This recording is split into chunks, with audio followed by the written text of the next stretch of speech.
Hello बच्चों, let's read the question which is that which of the following statement is correct. कौन सी statement यहाँ पर सही है, हमें ये बताना है। सबसे पहली स्टेटमेंट देखिए, कहा गया कि living steady state has a self regulatory mechanism called homeostasis. B statement में कहा गया कि energy flow and energy transformation of living system follow law of thermodynamics. Option C में कहा गया कि metabolism is the release and gain of energy. Option D में कहा गया all of the above. Here the key concept for this question is metabolism. ये सारी की सारी स्टेटमेंट ना मेटाबॉलिज्म से कहीं ना कहीं रिलेट करती हैं। अब देखिए, मेटाबॉलिज्म का मतलब क्या है। मेटाबॉलिज्म का मतलब होता है एक लिविंग सेल के अंदर जितनी भी रिएक्शन चल रही होती हैं। अब ये रिएक्शन किसी भी तरह की हो सकती हैं, जैसे कि प्रोटीन का बनना, प्रोटीन का ब्रेक डाउन, कार्बोहाइड्रेट का बनना, कार्बोहाइड्रेट का ब्रेक डाउन, फैट का बनना या फैट का ब्रेक डाउन, हॉर्मोन्स का बनना, है ना। ये सब किसके अंदर आते हैं, मेटाबॉलिज्म के अंदर आते हैं। ये कलेक्टिवली जितनी भी रिएक्शन हो रही हैं इन्हें हम क्या बोलते हैं, मेटाबॉलिज्म बोलते हैं। और एक कोई रिएक्शन होगी तो उसे हम क्या बोलेंगे, मेटाबॉलिक रिएक्शन। ठीक है। अब यहां पर सबसे पहली स्टेटमेंट देखिए क्या कहा है। कहा गया है कि living steady state has a self regulatory mechanism called homeostasis.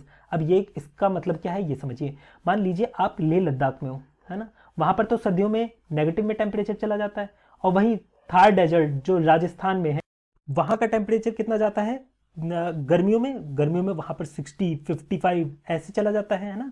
60 to 55 degree Celsius के बीच वेरी करता है।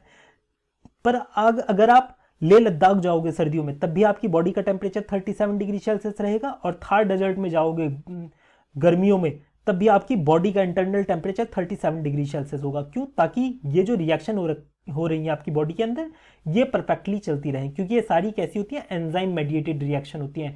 टेम्परेचर अगर ज़्यादा वेरी करेगा तो ये रिएक्शन अकर नहीं हो पाएंगी। इस वजह से हमारी बॉडी क्या करती है, सेल्फ रेगुलेट करती है, ताकि टेम्परेचर कितना रहे, 37 डिग्री सेल्सियस बना रहे।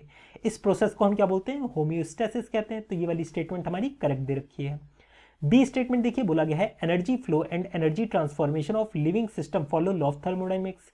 लॉ ऑफ थर्मोडायनेमिक्स पूरे यूनिवर्स के लिए एप्लीकेबल है। हमारी बॉडी यूनिवर्स का ही तो पार्ट है, तो वो अलग थोड़ी ना यूनिवर्स से, तो इसका मतलब वहां पर भी एप्लीकेबल होगा। तो ये वाली स्टेटमेंट भी करेक्ट है। सी स्टेटमेंट देखिए, बोला गया metabolism is the release and gain of energy. Metabolism में क्या होता है, ब्रेक डाउन होता है ना, या फॉर्मेशन होता है किसी कंपाउंड का। तो इसका मतलब ये जो हमारे शरीर के अंदर रिएक्शन चल रही है, जैसे ग्लूकोज का ही ब्रेक डाउन मान लो, तो ग्लूकोज का जब ब्रेक डाउन होता है तो क्या होती है, एनर्जी रिलीज होती है।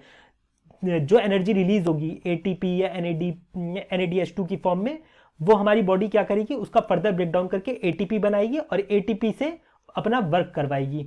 तो मेटाबॉलिज्म में बेसिकली हो क्या रहा है, या तो रिलीज हो रही है एनर्जी या गेन हो रही है एनर्जी, है ना। किसी रिएक्शन को प्रोसीड करवाने के लिए हमें गेन करवाना पड़ेगा एनर्जी को। तो इसका मतलब मेटाबॉलिज्म में अगर कोई रिएक्शन जैसे ग्लूकोज है, इसका ब्रेकडाउन चल रहा है तो एनर्जी रिलीज हो रही है। और अगर किसी का फॉर्मेशन हो रहा है, बनाना है हमें, तो इसका मतलब यहां पर एनर्जी हमें देनी पड़ेगी। तो यहां पर रिलीज और गेन दोनों ही चलता है। तो ये वाली स्टेटमेंट भी करेक्ट है। तो इसका मतलब हमारा आंसर क्या हुआ, option D, all of the above इसका आंसर हुआ। I hope you understood it well. Best of luck.